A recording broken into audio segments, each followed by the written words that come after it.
Awesome. Awesome. Let us begin.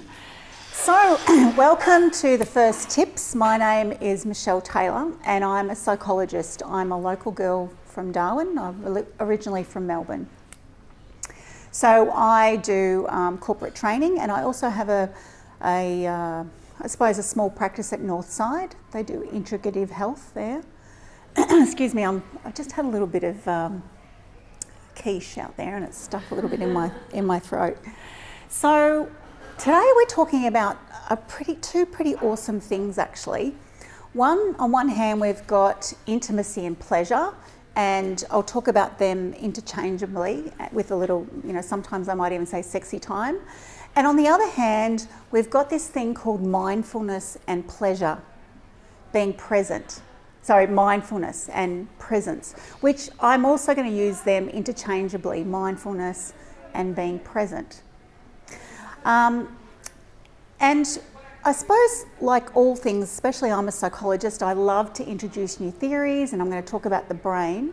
But I'm also going to talk about what gets in the way of these theories in relation to what gets in the way of all the juicy things in life, which is pleasure, intimacy, and really connecting at a deeper level to somebody.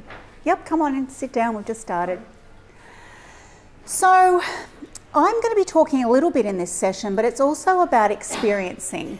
So mindfulness and presence is about being right here and right now. So I'm going to introduce you probably to a cascade of small little experiences that you need to do with your focus to start really making a tract of a neural network in your brain to being present, which is a pretty cool thing actually. So you're starting to be more present by doing these and getting more chances of being intimate and increasing your pleasure by doing this. Now I didn't bring my clicker, so this is going to be...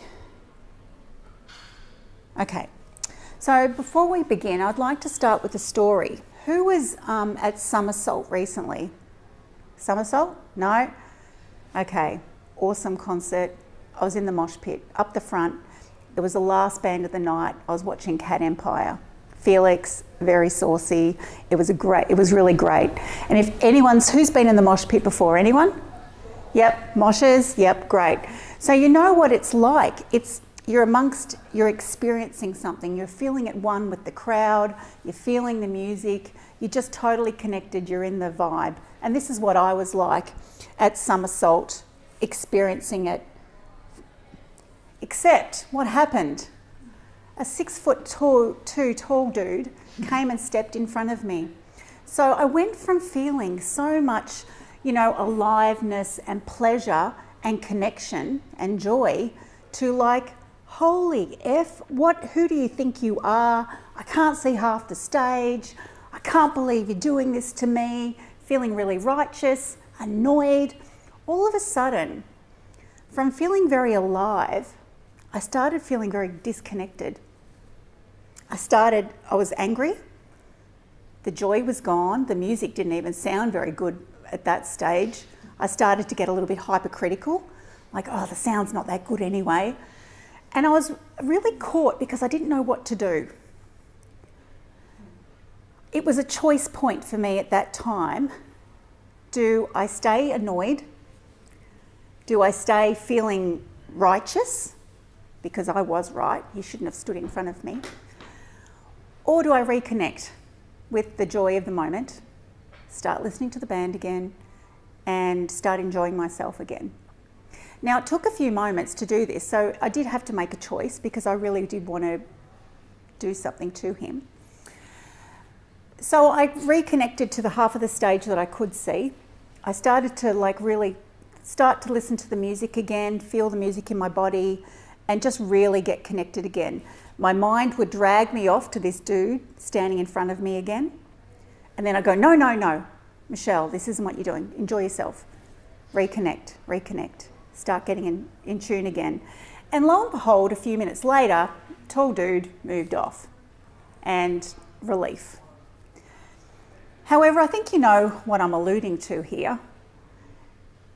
I was mindful, I was in the moment, and then all of a sudden I got caught up in my head.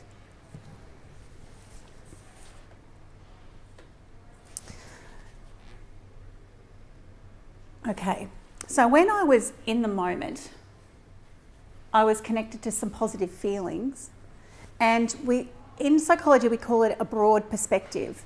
I could take in all the information. I wasn't just connected to one thought, I was experiencing things. But as soon as Tall Dude came and stood in front of me, my focus got narrow, and that was all I could see and think about. Because I went into my survival brain. He was a threat to me, and it annoyed me. I got angry. And so these the things that I'm speaking about now are things that get in the way of enjoying the moment, savouring a breeze on your skin, connecting intimately to your partner. These are the things that get in the way of you looking at your partner's face and really listening to them when they come home from work. And you've got these things, what I call pop-ups in your brain. They're pop-ups, they're a thought, they're a feeling. They could be, you smell. It could be, I can't believe you didn't unpack the dishwasher tonight. It could be thinking about work. It could be a pain somewhere. These things are the things that turn on your stress response, and they're supposed to get your attention because these are the things that help you survive. These are the things that your brain wants you to solve the problem of. And so that's why they're so salient in your mind. So these are why things like stress, it's why anxiety and past trauma can get in the way of a good sex life, because it stops you being in the moment and it gets you in your head. So there is a saying that negative feelings and negative thoughts are like Velcro. They stick, and it doesn't take much of them to stick. But positive feelings are like Teflon. They just roll off. Now this is a thing. Now this is like, if we want to think about it like interventions or things that you can take home with you, I want this to be probably the first one, is that our minds are totally focused on negatives, and it's for a reason. We have a negative bias. So that's why if you want to get intimate with your partner, say one night, and they might have done really nice things. They might have cooked dinner. They might have cleared up. They might have said you looked really good today. They might have listened for a while. But then they just say one thing, just one thing, and that's all you can focus on. And you go, nah, no way. We're not having sex tonight. I'm not giving him what he wants tonight because of that one thing. And that's what you focus on. So I would really like you just to start to notice that in your life. Notice that you have a tendency towards a negative bias that will then determine about how you're going to act in the next moment. And Barbara Fredrickson, she's a psychologist. When I did my thesis, I extended her theory. And she talks about that we need 5 positive interactions for every one negative. So we have to do a lot of work about connecting and being positive 5 times to 1 negative. So keeping that in your mind would be a very good thing for your relationships and for your life and your interactions with other people. So we're going to do the first experience now. And what I'd like you to do, and I'm going to keep the time for about 1 minute, I'd like you just to listen to the content of your thinking, the content of your mind. Because you have lots of different thoughts, but you probably don't pay attention to them in a meaningful way. So what I'd like you to do is listen to your mind like it's a radio station. So just listening to every thought or every sensation. It could be an image in your mind as it appears. And I want you just to notice it. You don't have to share it, but just notice what it is. Is everybody clear? Okay, so starting now, you can have your eyes open or closed. It's up to you. I'll just check the time.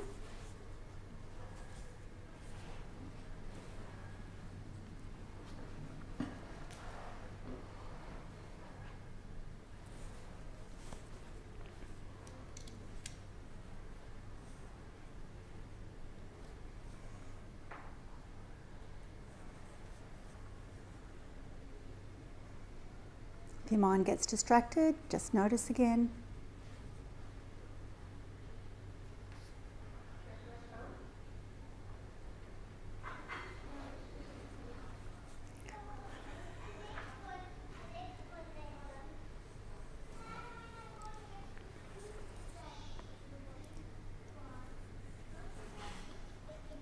Just noticing.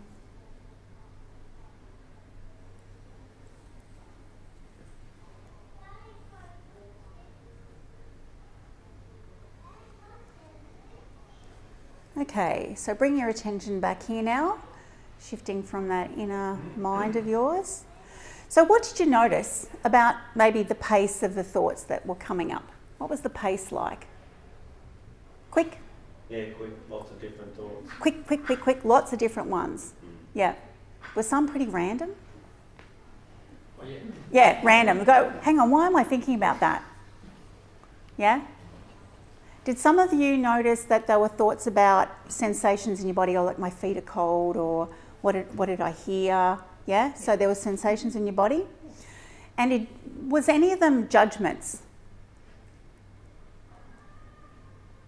Was any, yeah, there were some judgments there? Yep. Was any of you comparing yourself to other people? Planning ahead? Yeah. Okay, so what we're doing now is we're mining and we're uncovering the functions of your brain. And you've just noticed all the different things really that your brain is capable of doing. So just on this slide here, I've shifted it into two parts. One is this conceptual mind of yours that plans, it researches, it compares, contrasts, it judges. Awesome things. We need these to survive, we need these to thrive in the world. But the other part is just about experiencing. And at any moment, like that was just random, but we do have control over what we focus on, because our mind just brings this random stuff up. Has anybody ever thought of this before? No? So as a psychologist, I know the quality of your life is got to do with the quality of your focus, about what you pay attention to in any moment. You have a choice, like I did in the mosh pit, in the moment. So as we know, we've already said the first point is our mind is geared towards focusing on the negative. So we just need to notice that and be kind to ourselves. Oh, there my mind goes, focusing on the negative, not what I have to do at hand here. But we do know that the quality of our life is dependent on the quality often of our relationships. And what gets in the way of our relationships is actually listening. When I give people sometimes some homework when they've come to see me in a session, is especially when they're wanting to connect more with people. It doesn't matter if it's their direct report, it could be their manager, it could be their child or their partner, is just allowing any other thoughts to come and go, but noticing perhaps, you know, wow, look at they've got brown eyes. Like just really focusing in on the facial features, how their face moves, what's happening with their shoulders, like really just taking in holistically what they're seeing so they can be very present with that other person. And it's actually a form of mindfulness. Mindful listening is listening to the words, listening to the way that they say the words. And this can be just as effective meditative practice than anything can be. But it increases the connection and people feel really heard. And this is one thing that we often do, and I do it because I work a lot with managers and managers who need to listen to their staff. It's one of the things that is the key things that I do, is to allow the space. We've got some laughter because everybody knows that this is the truth, is to allow people the space to be real and to really listen and to be genuine with somebody. Imagine if everybody did that with each other, it'd be amazing. Yep. So what we know that our minds love to do, and this is a survival thing, is we plan for the future. We're always thinking about what's next, what's next, what's next. Or we're thinking about the past. It could be regret. You might be replaying that conversation over and over and over again in your mind. But mostly, if you really thought about it, you probably wouldn't be present very often. I don't know the stats, but it's not very often. So that's that part of your mind that just experiences, and that is connected to intimacy and pleasure. And Nina spoke about that before, is about if you want to increase your pleasure, is you do have to be more connected to the here and now and be more present and more in your body, because that's where we experience each other. So I'll just give you a definition of mindfulness. And John Kabat-Zinn, he's quite a big presence in the States, and he's been pushing this barrow for quite a number of years now, maybe 30 years, speaking, you know, at corporate levels and taking it to the interpersonal as well. And it's paying attention on purpose. So it's intentionally connecting and focusing and paying attention in the present moment with curiosity and non-judgment. So here we are, it's a particular type of noticing that we're doing, that we're just being curious and we're just letting those judgments, we're letting them come and go, but we're not really paying any attention to them, and you'll see what I mean in a moment.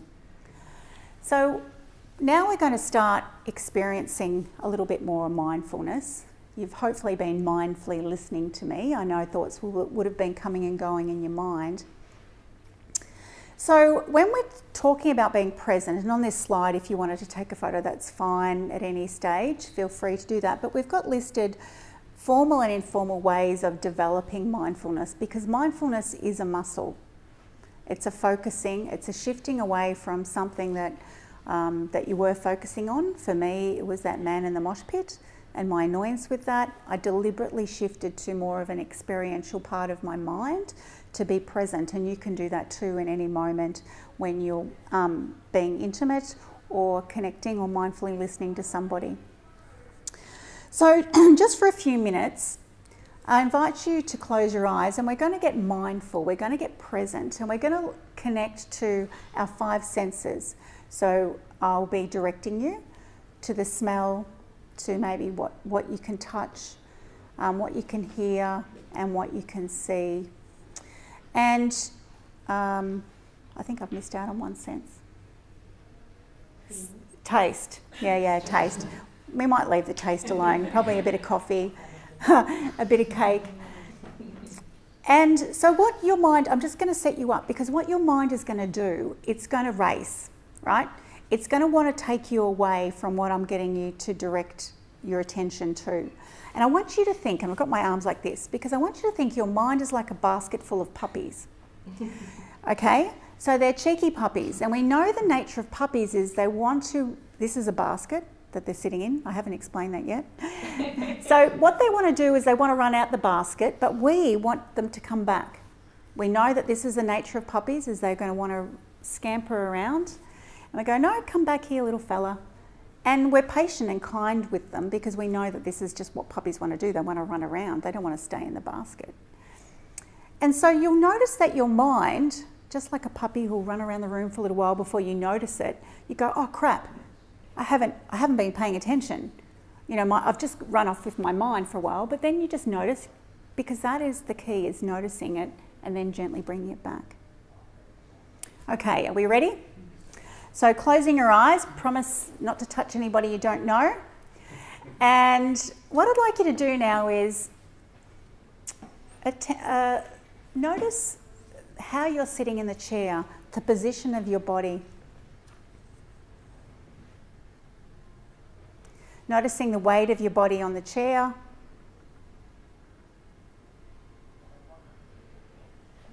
Noticing the weight of your feet on the floor.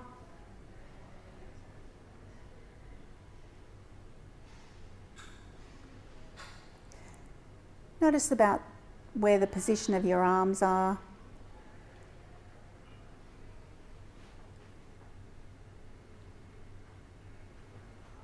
Noticing the sounds in the room.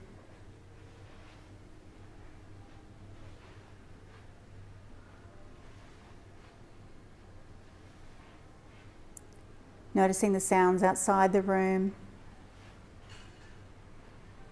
Maybe making it okay if your mind's taking a bit to settle on what you're deliberately wanting to focus on. Now anchoring the focus of your mind now on your breath as you're bringing your attention to the breath going in and out of your nose.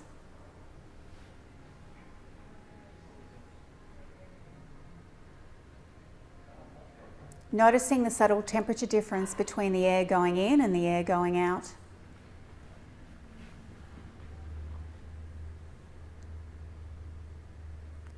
Now bring your attention to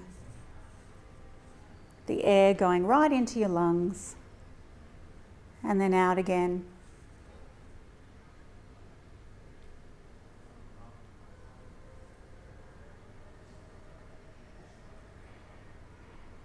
Noticing now your belly rising and falling as you breathe.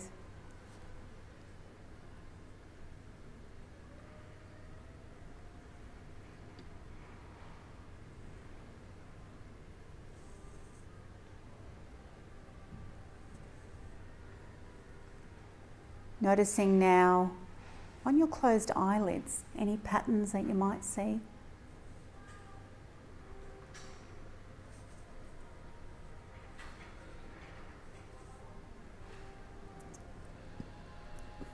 And now opening your eyes, and I want you to consider that you're like a curious alien, right? You've just landed in this room, on this planet. And I want you to look around the room like you've never seen a room before. Looking at the shapes, at the colours, just getting curious about maybe the textures, shapes of objects, shadows. Just allowing that thinking mind to drift away for now as we're just experiencing without labelling.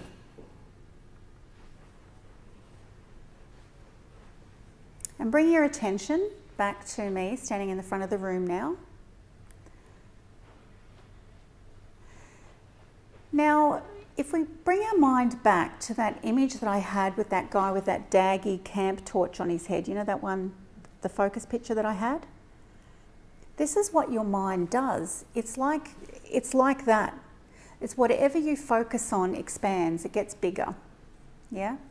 Something will take your attention and, oh, what's over there? And then you're focusing over there now, but that you can bring it back.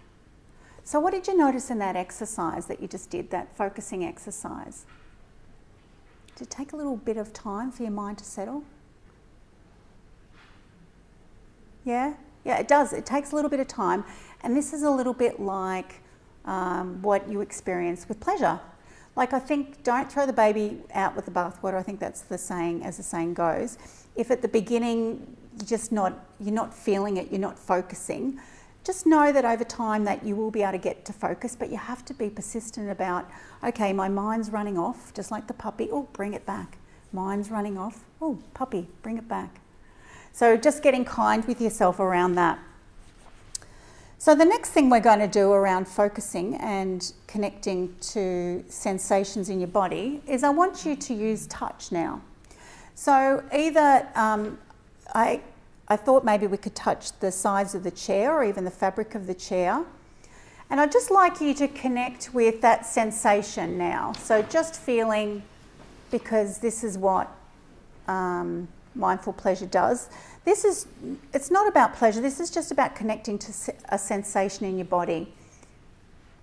And what we do, and I want to introduce a couple of metaphors now, because in psychology, a lot of what we do is when we think about that thought, the comparing, labelling, judging thoughts come in, we can liken it to letting it drift by like a cloud. You can think of it like that as you bring your attention back to touching again. Or we can say that thoughts are just like a car going by. If you don't pay too much attention to them, they'll just keep going. So you can use those metaphors to when you're thinking about that. But now what I'd like you to do is to touch your own arm now. And what I'd like you to do, because what you are the toucher and you're also being touched. So to start with, I'd like you to, and this is again, you getting really good at that camp torch, that focusing. I want you to focus firstly on being touched when you're touching yourself. I just want you to connect to that sensation and take this and really focus on the type of focus it takes to actually stay connected to that.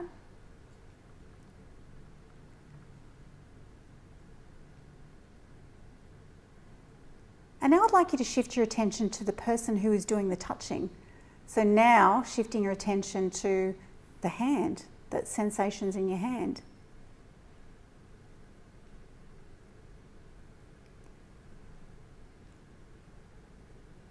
So what are people noticing when you're doing that? What sort of energy does it take to flick your focus? A bit of energy? Huh? Yeah. That broke my brain. Really? Yeah? What was it about that? Very hard to split attention in that way. Like to go from one to another? Yeah. Interesting. Yeah. I found it really cool to be able to switch. Yeah, to switch. It was quite different. Yeah, okay. So let's just play with actually feeling both at the same time, because you're the toucher but you're also being touched. Can you connect to that? Does that fry your brain when you're the toucher and you're being touched? Huh?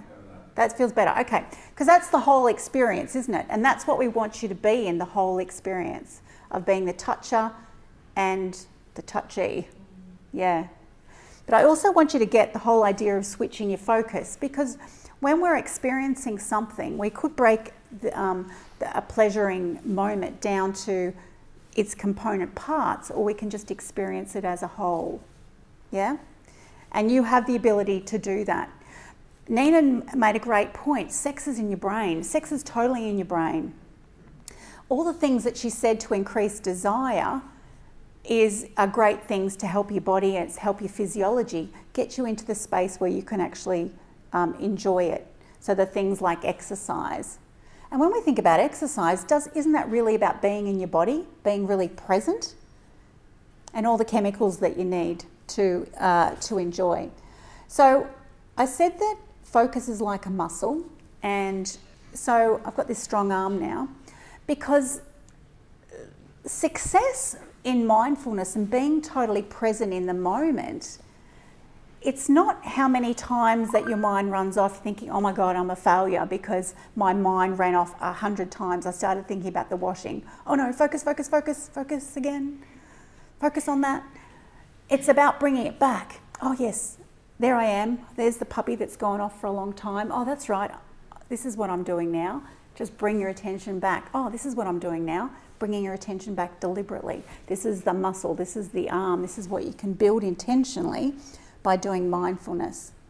And I meant to say that you can ask some questions at the end if there's anything that, or you can actually ask questions in the middle, actually. Pretty informal. It's only a few of us in here.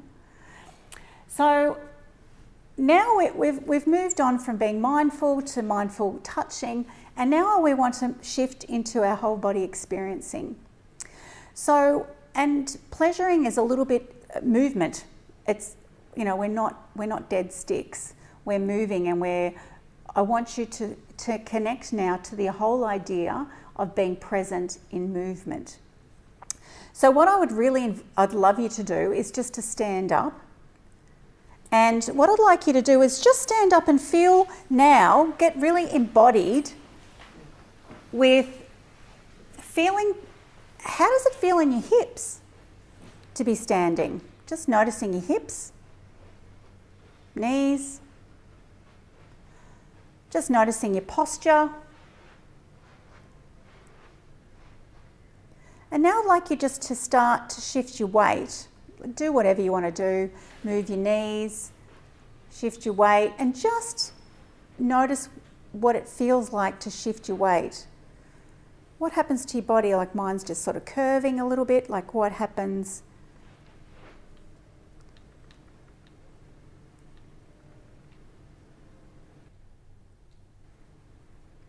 And what I'd like you to do now is to mindfully just move around a little bit, mindfully walking. And what does it feel like to shift your weight from one foot to the other, walking around? What do your arms do? Being very present.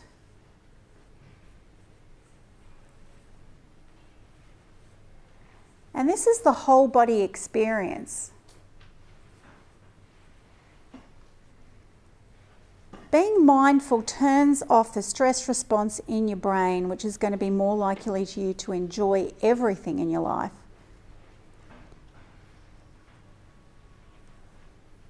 And moving back to your space, just noticing,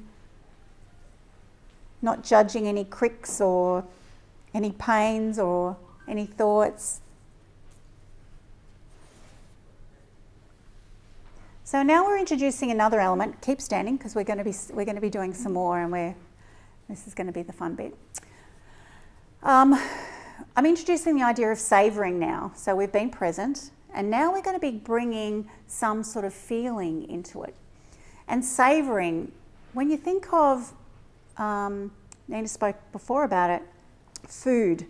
How do we enjoy food? Because we connect to the taste of it. We're really in the moment. Oh my God, this orange, the smell of the orange, the taste of it is amazing.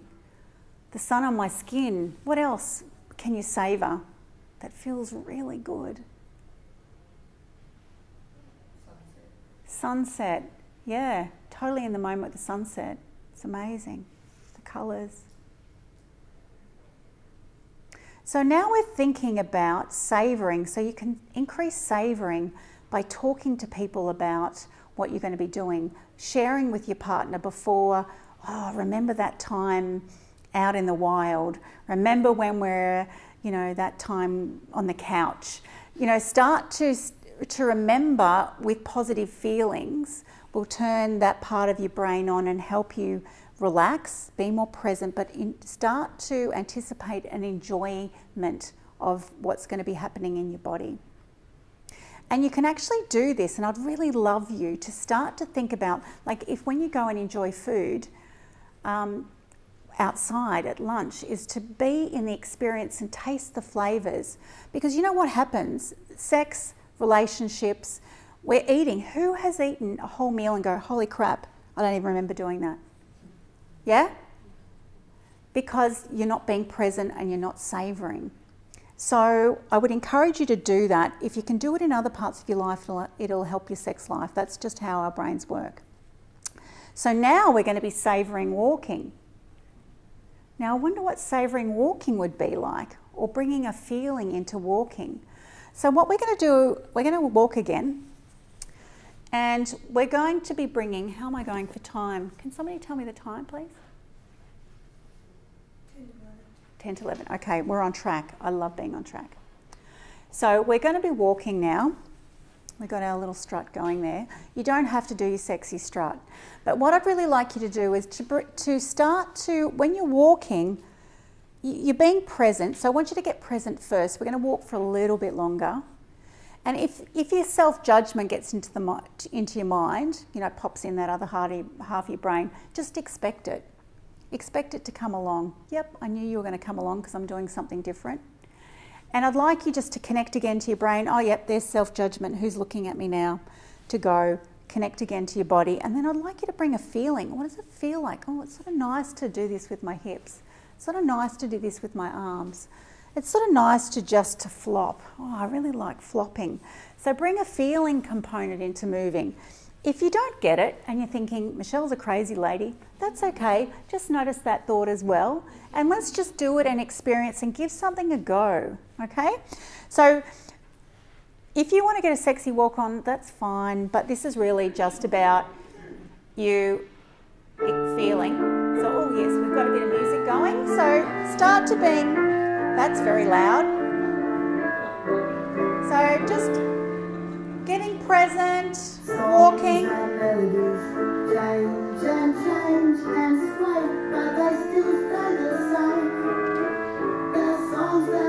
Take a big breath if you're feeling a bit tense.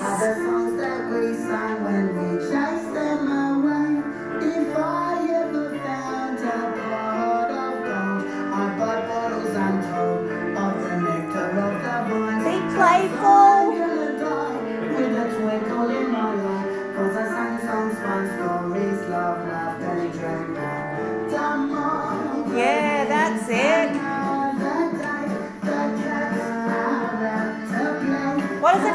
like to relax your body and just loosen up a bit?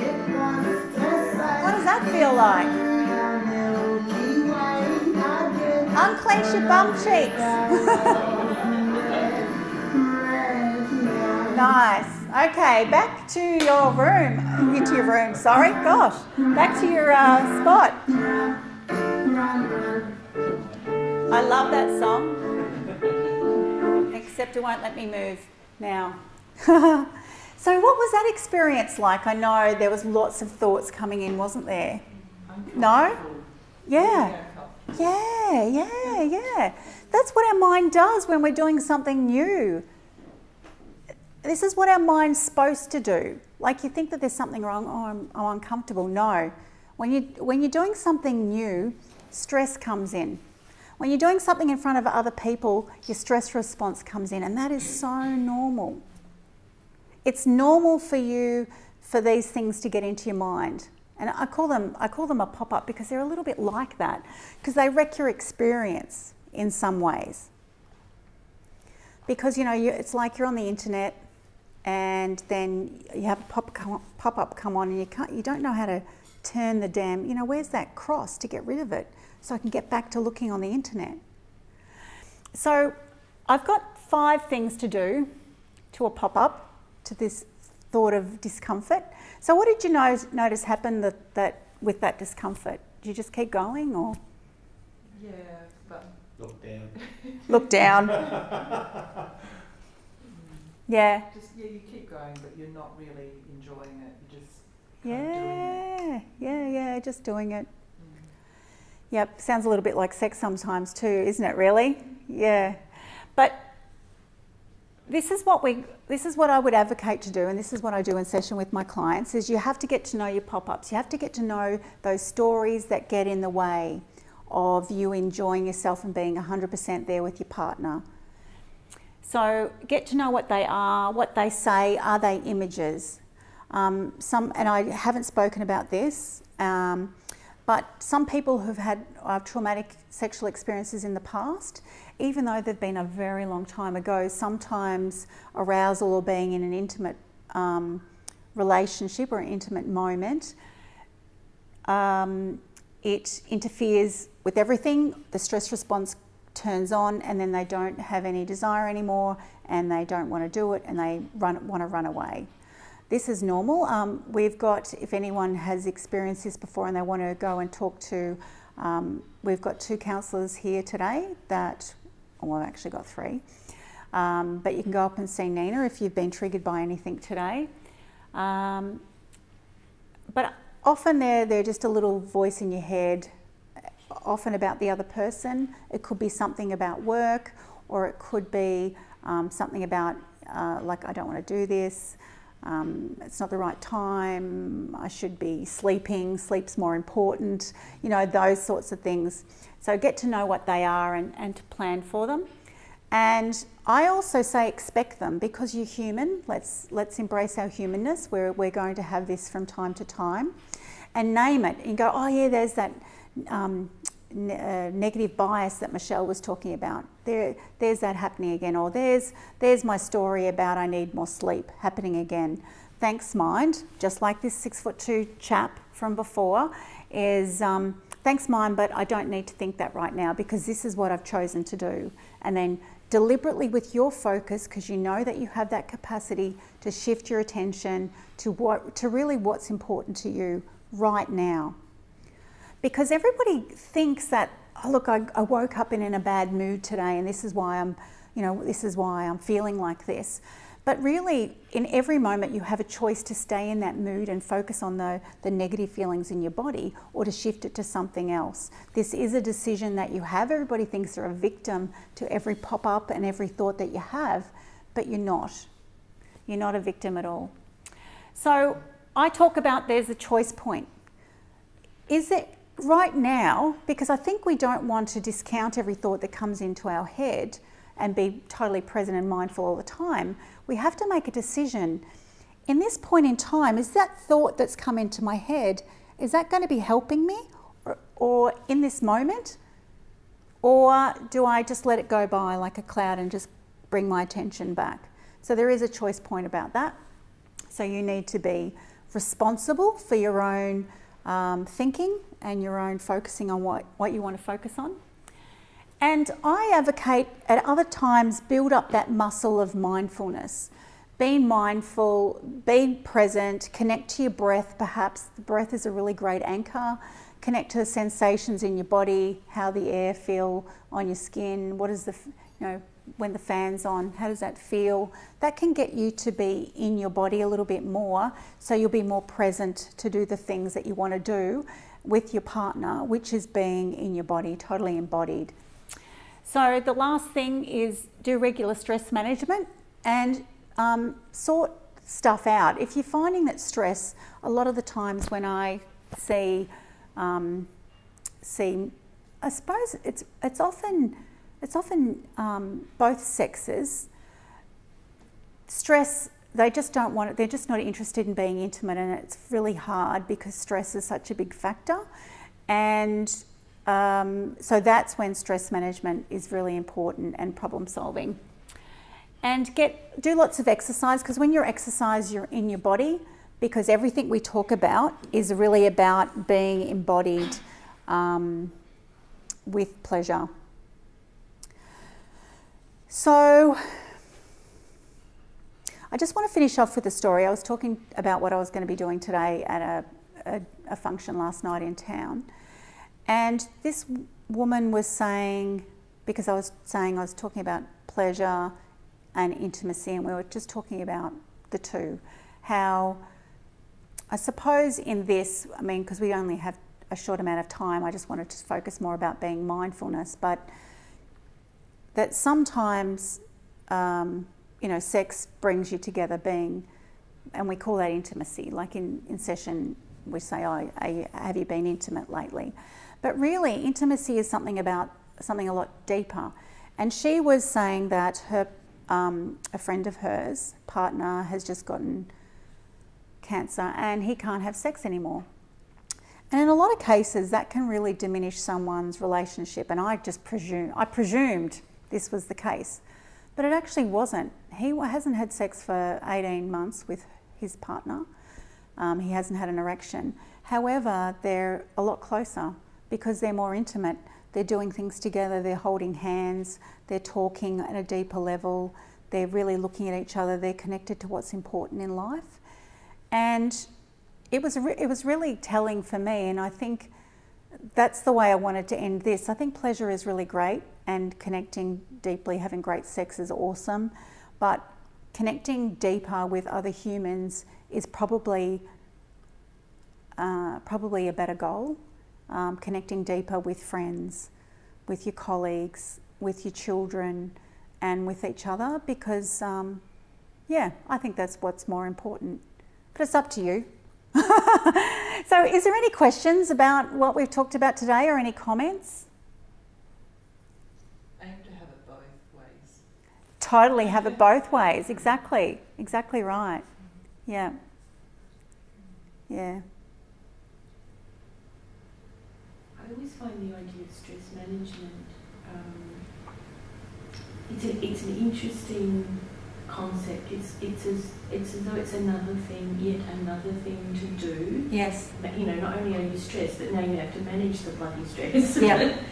And I know I've personally been through periods of my life which have been extremely stressful, and it's very hard sometimes to know how you're actually going to get yourself out of that situation. I mean, for me, it's usually job related. Yeah. And you really are then forced up very hard to think, is this job worth it? Yes. And you have to make some very serious decisions about, is my mental health, my happiness, my well-being, what comes first? This bloody job, which you need to pay the rent and make life happen, and your personal well-being. Yes. It is for many people, especially in the culture that we live in, which is fast, money-oriented. Yes. To get ahead. Yes. It's very hard to do. Look, it can be, and I think it's harder to do when you lose track along the way with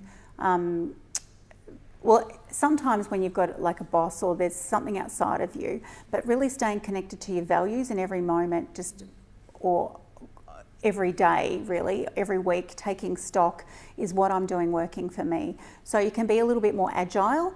A lot of stress management can be around problem solving. It can be around changing your physiology, like, doing the breath and doing mindfulness, doing exercise, eating, sleeping, all that sort of basic foundation stuff. But another thing is, with stress, is the idea of, am I making this outside problem bigger than me? Am I thinking that I'm capable of dealing with this? Because often when we're stressed, we've actually made ourselves and what we think our inner resources are smaller than what we've given the outside job. When you think of money outside, do I need to do that? But really, I would say, because everyone focuses on stress management on the outside world, I say bring it in. Bring it back to what my goals are. Am I really chasing the right goal? Is my ladder leaning against the right tower of success? Have I got the people around me that I know and love? What am I doing in this moment? Am I grateful for all the little things that I've got? No, I don't like that. Let me connect to myself. Is that working for me? Is that not working for me? No, I'm not going to do that anymore. So you have to make little titrations along the way, and I think if that's been missing, we're on the treadmill of life. We're just going, we're getting caught up in our heads again. I go up here because that's the conceptual mind, rather than really in your life. Then I think you can go down the path, and it's just, you're so deep, it's hard to climb out.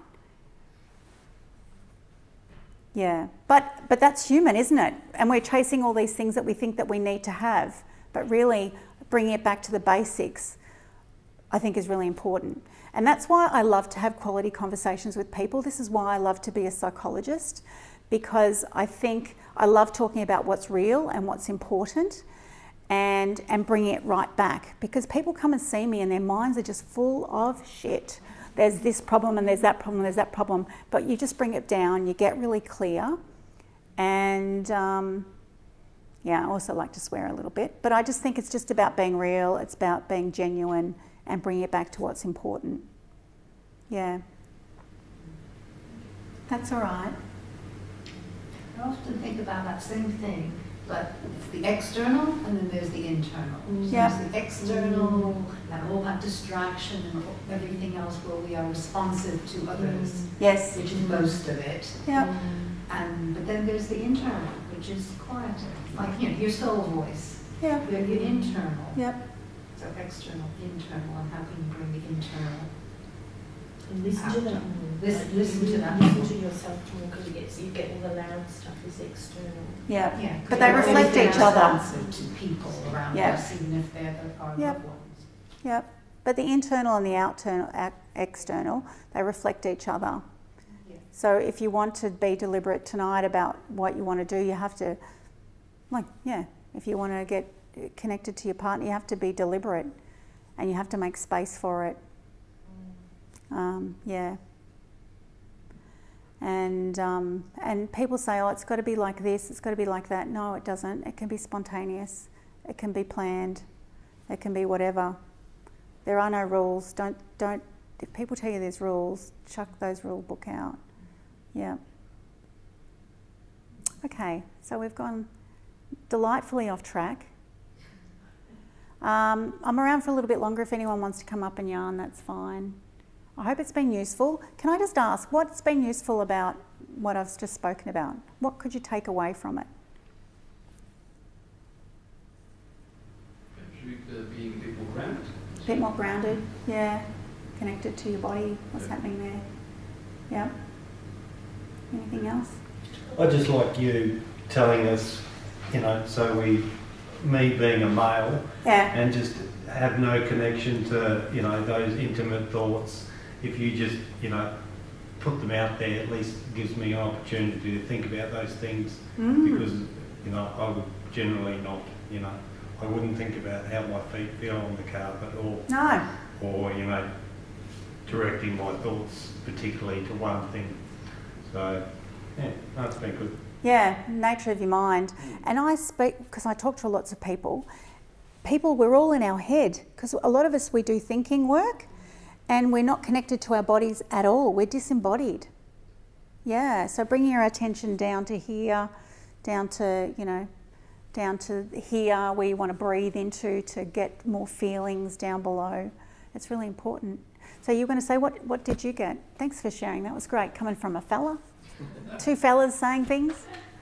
Probably enjoying the moment, just living it. Yeah.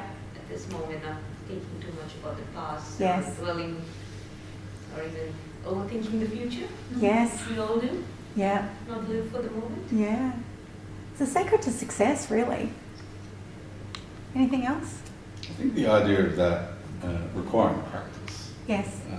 And requiring training. Like, yeah. Instead of just being a thing that you can step into, you know, on the weekend or when you feel when you require an intimate moment or whatever. Yeah. But having to be a thing that you practice on a regular basis. Yeah. Yeah.